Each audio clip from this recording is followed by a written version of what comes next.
శుక్లాంబరధరం విష్ణుం శశివర్ణం చతుర్భుజం ప్రసన్నవదనం ధ్యాయేత్ సర్వవిఘ్నోపశాంతయే. వ్యాసం వసిష్ఠనప్తారం శక్తేః పౌత్రమకల్మషం పరాశరాత్మజం వందే సుఖతాతం తపోనిధిం. వ్యాసాయ విష్ణురూపాయ వ్యాసరూపాయ విష్ణవే నమో వై బ్రహ్మనిధయే వాసిష్ఠాయ నమో నమః. మాఘమాసం ఈరోజు 5వ రోజు. మాఘ పురాణమునందలి 5వ అధ్యాయం గురించి మనం తెలుసుకుందాం. కుక్కకు విముక్తి కలుగుట. ఓ దిలీప మహారాజా, సుమిత్రుని కథ ఈశ్వరుడు పార్వతీదేవి చెప్పిన రీతిగా విన్నావు కదా. మరి ఇంకొక కథను పార్వతీదేవికి ఈశ్వరుడు ఈ విధముగా తెలిపను.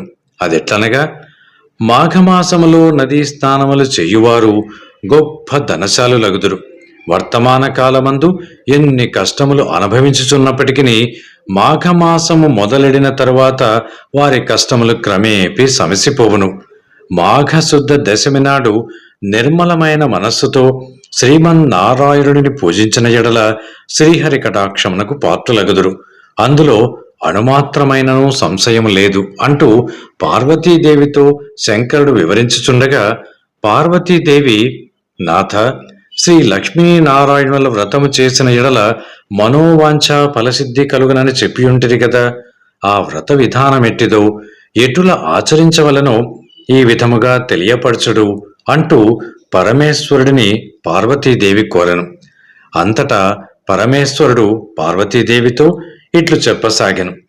మాఘశుద్ధ దశమి నాడు ప్రాతకాలమున కాలకృత్యములు తీర్చుకొని స్నానము చేసి నది ఒడ్డున కాని ఇంటి వద్దన కాని మంటపము నుంచి ఆ మంటపము ఆవు పేడతో అలికి పంచరంగులతో ముగ్గులు పెట్టి మంటపము మధ్య 8 రేకుల పద్మము వేసి అన్ని రకాల పుష్పములు ఫలములు తీసుకువచ్చి లక్ష్మీనారాయణులను మంటపు మధ్యన ఉంచి ఆ విగ్రహాలకు గంధము, కర్పూరము, అగరవత్తులు మొదలగు ద్రవములు పూసి పూజించవలను. రాగి చెంబులో నీళ్లు పోసి మామిడి చిగుళ్లను అందులో ఉంచి దానిపై కొబ్బరికాయ పెట్టి కొత్త వస్త్రమునొక్క దానిని కప్పి లక్ష్మీనారాయణుల ప్రతిమను ప్రతిష్ఠించి పూజించవలను. ఆ మండపము మధ్యలో సాలగ్రామము నుంచి ఒక సద్బ్రాహ్మణుని ఆహ్వానించి పూజించి వారి చేత ధూపదీప చందన అగర పరిమళ వస్తువులుంచి నైవేద్యము చెల్లించవలను. తరువాత రాగి పాత్రలో నీరు పోసి అర్ఘ్య ప్రదానం చెయ్యవలను. అటు తర్వాత సూర్యనారాయణ స్వరూపుడగు శ్రీరామచంద్ర ప్రభువును మదిలో ధ్యానించవలను. మాఘమాస స్నానము చెయ్యువారు వారి తల్లిదండ్రులు, బంధుమిత్రుల సమక్షంలో ఈ మాఘమాస వ్రతము చెయ్యవలేను. ఒక సద్బ్రాహ్మణునకు బియ్యము, బెల్లము, ఉప్పు, పప్పు, కాయగూరలు, పండ్లు మొదలగునవి ఏకపాత్ర యందు ఉంచి కాని క్రొత్త గుడ్డతో మూటకట్టి గాని దానమియ్యవలేను. మాఘ పురాణమును స్వయముగా పఠించినప్పుడు గాని లేక వినునప్పుడు గాని చేతిలో అక్షతలు ఉంచుకొని చివరిలో శ్రీమన్నారాయణుడిని ధ్యానించుకొని కొన్ని అక్షతలు భగవంతునిపై ఉంచి మరికొన్నింటిని అక్షతలు తమ తమ తలలపై వేసుకొనవలను. కావున ఓ శాంభవి, మాఘమాస స్నానము చేసి మాఘశుద్ధ దశమి నాడు లక్ష్మీనారాయణులను అత్యంత నిష్ఠతో పూజించిన ఎడల ఎటువంటి మహాపాపములైనను నశించిపోవును. ఇందుకు ఒక ఉదాహరణ కూడా తెలియచేసేదను, సావధానరాలువై వినుము. గౌతమ మహర్షి ఒకనాడు తన శిష్యులతో కూడి తీర్థయాత్రలు చేయుటకై ఉత్తర దిశకు బయలుదేరను. వారు అనేక పుణ్యనదులలో స్నానములు చేయొచ్చు, ప్రసిద్ధ క్షేత్రములను దర్శించుచు మార్గమునందు ఉన్నటువంటి మునిపుంగవులతో ఇష్టాగోష్ఠులు జరుపుకొనుచు అప్పటికి మాఘమాసము ప్రవేశించట వలన కృష్ణానదిలో స్నానము చెయ్యవలయను అంటూ ఆ ప్రాంతమునకు వచ్చి విడిది చేసిరి. గౌతముడు తన శిష్యులతో కూడి కృష్ణానదిలో సూర్యోదయ సమయంలో స్నానము చేసి తీరమున ఉన్నటువంటి ఒక రావి చెట్టు వద్దకు వచ్చి, మూలతో బ్రహ్మరూపాయ మధ్యతో విష్ణురూపిణి అగ్రతశివ రూపాయ వృక్షరాజాయతే నమః అంటూ రావి చెట్టుకు నమస్కరించి ఆ చెట్టు మొదట ఆసీనుడై శ్రీహరిని వివిధ యుక్తముగా పూజించను. ఆ తరువాత శిష్యులందరికీ మాఘమాస ప్రభావమును వినిపించను. ఈ విధముగా ప్రతిదినము ఆచరించుచుండగా మాఘశుద్ధ దశమి నాడు ఆ చెట్టు మొదట మండపమును ఏర్పరిచి ముగ్గులు పెట్టి బొట్లు పెట్టి మామిడాకుల తోరణములు కట్టి అలంకరించారు. ఆ మండపము మధ్యలో శ్రీహరి చిత్రపటమును ఉంచి పూజించినారు. ఆ విధముగా పూజించుచున్న సమయంలో ఒక ఆడకుక్క వచ్చి భగవంతునికి చేస్తున్నటువంటి పూజా విధానమంతయు రెప్పవాల్చకుండా దీక్షతో చూచుచూ ఆ రావి చెట్టునకు ఎదురుగా కూర్చుని ఉండెను. శిష్యులు వారి వద్ద ఉన్నటువంటి దండముతో దానిని బెదిరించిరి. ఆ కుక్క అచ్చటి నుండి లేచి ఉత్తరం వైపు వెళ్లి మరలా తూర్పునకు తిరిగి ఆ వైపు నుండి దక్షిణ దిశకు కదిలి మరలా యథాప్రకారంగా పడమటి దిశలోనే కూర్చుండెను. శిష్యులు మరలా బెదిరించగా ముందు లేచినట్టులే లేచి రెండవసారి కూడా ఆ మండపము చుట్టూ తిరిగి వచ్చెను. శిష్యులు మూడవసారి కూడా వారి దండముతో బెదరగొట్టగా మరల ఆ కుక్క రావి చెట్టు చుట్టూ తిరిగి వచ్చినది. అప్పటికి 3 సార్లు ఆ మండపము చుట్టూ ప్రదక్షిణము చేసినందున, అదియు మాఘమాసము అయినందున అది వెంటనే తన కుక్క రూపమును వదిలి ఒక రాజుగా మారిపోయెను. ఆ రాజు సకలాభరణములు ధరించిన వాడై మునుల ఎదుట నిలబడి వారందరికీ నమస్కరించెను. అక్కడ ఉన్నటువంటి ఆడకుక్క రాజుగా మారిపోవట చూసినటువంటి మునులు, గౌతమ మహర్షి కూడా అమితాశ్చర్యము పొందిరి. నీవెవరువు? నీవు ఇట్లు మారుటకు కారణమేమి అని గౌతముడు ప్రశ్నించను. వెంటనే అతడు, ఓ మునిచంద్రమా, నేను కళింగరాజును. మాది చంద్రవంశము. నా పేరు జయచంద్రుడు. నాకు అన్ని విద్యలయందు ప్రావీణ్యత కలదు. నా దేశ ప్రజలను ధర్మ మార్గమున పరిపాలన చేయుచూ ఉన్నాను. దాన ధర్మములనిన నాకు ఎంతో ప్రేమ. నేను అనేక దానాలు చేసియుంటిని. గో, భూ, హిరణ్య, సాలగ్రామ దానాలు కూడా చేసి ఉన్నాను. ఎక్కువగా అన్నదానము, తిలదానము చేసి ఉన్నాను. అనేక ప్రాంతాలలో చెరువులను త్రవ్వించాను.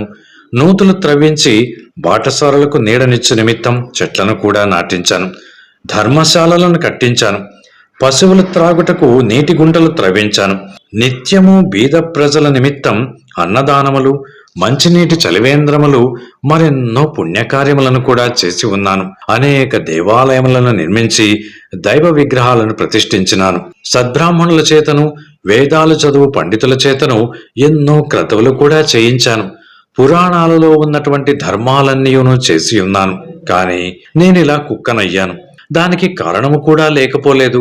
ఆ కారణము కూడా మీకు విశదపరచదను, వినుడు అని పలికెను. ఒకానొక దినమున ఒక మునిపుంగవుడు గొప్ప యజ్ఞం ఒకటి తలపెట్టాడు. యజ్ఞము చేయుటన్న సామాన్య విషయం కాదు కదా. దానికి ధనము, వస్తు సముదాయము చాలా కావలను. కావున ఆ మునిపుంగవుడు నా వద్దకు వచ్చి అర్థించను. మునిసత్తముడు వచ్చిన వెంటనే ఎదురేగి కాళ్ళు కడిగి ఆ నీళ్లు నా శిరస్సుపై చల్లుకొని కుశల ప్రశ్నలను అడిగి తిని, ఆ మునియు నా సత్కారమునకు మిక్కిలి సంతసించి, ఓ రాజా, నీకు గుప్త విషయములు తెలియజేయుదును. ఈ మాసములో మకర రాశి యందు సూర్యుడు ప్రవేశించును. ఆ దినము సూర్యోదయం అయిన తర్వాత నీవు స్నానము చేసి భక్తి శ్రద్ధలతో మాఘమాస మహాత్మ్యమును చదువుట కాని లేక వినుట కాని చెయ్యుము. దానివలన నీకు వైకుంఠ ప్రాప్తి కలుగును. తీర్థ స్నానములు చేయగా వచ్చిన ఫలము గాని లేక దాన పుణ్యములు అనగా పంచయాగాలు చేసినంత ఫలము గాని నీవు పొందగలవు. మాఘశుద్ధ సప్తమి ఆదివారం వచ్చిన కాని, దశమి ఆదివారం వచ్చిన కాని ఉదయమే స్నానము చేసినను, మరియు మాఘ పౌర్ణమి రోజు ఉదయమున స్నానము చేసినను మానవుడు ఎటువంటి పాపములైనను విడువగలడు. ఒకవేళ ఇతర జాతుల వారైనను ఈ మాఘమాసమంతా నిష్ఠతో నదీ స్నానమును ఆచరించి దాన ధర్మాలను ఆచరించి మాఘ పురాణము పఠించినను లేక వినినను మరుజన్మలో బ్రాహ్మణులై జన్మింతురు అంటూ ఆ మునివర్యుడు నాతో చెప్పగా, నేను అతనిని అవమానించినట్ల మాటలాడి ఇట్లాంటిని, అయ్యా మునిసత్తమా, మీరు పలికిన విషయంలో నాకు తెలియను. అన్నియు బూటకములే. వాటిని నేను యథార్థములని అంగీకరించను. ఏవో అతిశయోక్తులు తప్ప మరొకటి కాదు. కావున నేను ఏ మాఘమాసము చేయుట కాని, దాన పుణ్యాదులు చేయుట కాని, పూజా నమస్కారములు ఆచరించుట కాని చెయ్యను. చలిదినములలో చన్నీళ్ల స్నానము చేయుట ఎంత కష్టమో తెలియదా నీకు? ఇక నాకు ఈ నీతి బోధలు చెప్పకండి. నాకున్న ఫలములు చాలును అంటూ ఆ మునితో అంటిని. ఆ మాటలకు మునికి కోపము వచ్చినది. ముఖము చిట్లించుకొని, సరే, నేను చెప్పవలసినది చెప్పి తిని, అది నా ధర్మము అని యజ్ఞమునకు కావలసిన ధనమును తీసుకొనకుండగానే వెడలిపోయెను. అంతటా నేను ఆ మునిని చేతులు పట్టి బ్రతిమలాడగా ఎట్టకేలకు అంగీకరించి ధనమును తీసుకొని పోయెను. ఆ విధముగా నేను కొంతకాలం రాజ్యమేలి ప్రాణములను విడిచి తిని, ఆ తర్వాత నాకు వరుసగా 7 జన్మలు కుక్క జన్మయే వచ్చినది. నా పాప ఫలమేమో గాని కుక్కగా 7 జన్మలు బాధపడి తిని, ఇప్పుడు మీరు చేయు పూజాస్థలము చుట్టూ 3 పర్యాయములు ప్రదక్షిణము కూడా చేసి తిని కావున నా పూర్వజన్మ స్మృతి నాకు కలిగినది. దైవయోగమును ఎవ్వరూ కూడా తప్పించలేరు కదా. ఇటుల కుక్క జన్మలో ఉండగా మరలా నాకు పూర్వజన్మ స్మృతి ఎటుల సక్రమించినదో వివరింప వేడెదను అంటూ రాజు పలికెను. ఆ రాజు చెప్పిన వృత్తాంతమంతయు గౌతమముని విని ఆశ్చర్యపడి, మాఘమాసమును నీవు చులకనగా చూచుట వలన ఎంతటి విపత్తు వాటిల్లనో అనుభవమే చెప్పుచున్నది కదా. నీ వద్దకు వచ్చిన మునిసత్తముడు ఎంతో ఉత్తముడు. అతను పలికిన విషయములన్నీయు యథార్థములే. నీవు కుక్కవై ఎటుల పవిత్రుడవైతివో ఆ వృత్తాంతమును వివరించదను, సావధానుడవై ఆలకింపుము. నేను నా శిష్యులతో కృష్ణవేణి తీరము అందుండి ఈ మాఘమాసమంతయు కృష్ణానదిలో స్నానములు జపములు చేసి తిరిగి మరొక పుణ్యనదికి పోవుదమని వచ్చి ఉంటిమి. మేమందరము ఈ వృక్షరాజము క్రింద విష్ణు విగ్రహాన్ని పెట్టి పూజించుకొనుచున్నాము. కుక్క రూపములో ఉన్న నీవు దారిన పోతూ ఇచ్చట నైవేద్యమును చూచి తినవలను అన్న ఆశతో పూజా సమీపమునకు వచ్చి కూర్చుంటివి. అప్పుడు నీవు ఎలాగున్నావో తెలుసా? నీ శరీరమున బురదమైల తగిలి ఉన్నది. చూచుటకు చాలా అసహ్యముగా ఉన్నావు. పరిశుద్ధమై భగవంతుని పూజించేస్తున్నటువంటి సమయంలో అచ్చటకు జంతువు కాని పక్షి కాని వచ్చి ఉన్న దానిని తరిమివేయుట సహజమే కదా. నీవు అసహ్యముగా ఉన్నందున నా శిష్యులు నిన్ను తపోదండములతో కొట్టబోటచే పారిపోయి నైవేద్యమును తినవలను అన్న ఆశతో తిరిగి తిరిగి యథాస్థానమునకు వచ్చి కూర్చొనుచుంటివి. మరలా నా శిష్యులు నిన్ను కొట్టబోటచే పారిపోయి తిరిగి మళ్లీ వచ్చినావు. అట్లు 3 పర్యాయములు తిరుగుటచే భగవంతుడు నీ రూపమును మార్చి నిజరూపమును ప్రసాదించినాడు. అనగా భగవంతుని మండపము చుట్టూ తిరుగుట వలన మాఘమాస ఫలము కలిగి పునర్జన్మ వచ్చినదన్నమాట.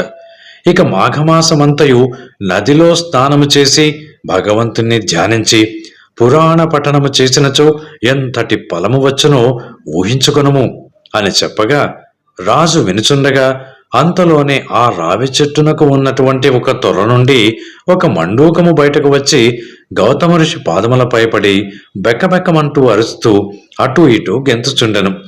అట్లు గెంతుటలో మండపము వద్దకు వచ్చి చూచుచుండగానే కొంచెములో హఠాత్తుగా కప్ప రూపమును వదిలి ముని వనితగా మారిపోయెను. ఆమె నవయౌవనవతి, అతి సుందరాంగి. గౌతమ ఋషిని చూడగానే ఆమెకు జ్ఞానోదయమై తన యొక్క పూర్వజన్మ వృత్తాంతమంతయు జ్ఞప్తికి వచ్చింది. అంతా గౌతమముని, ఓ అమ్మాయి, నీవు ఎవరిదానవు?